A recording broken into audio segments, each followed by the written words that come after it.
દાહોદ પાલિકા એક્શન મોડમાં આવી ગઈ હોય તેમ ઝાલોદ રોડ ઓવરબ્રિજ નજીક આરોગ્ય વિભાગ દ્વારા દરોડા પાડીને 7 રેસ્ટોરન્ટ સીલ કરાઈ છે।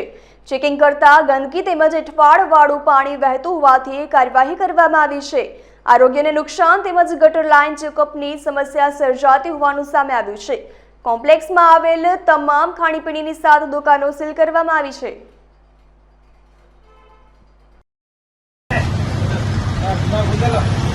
उतावड़ काम हूँ करूँ।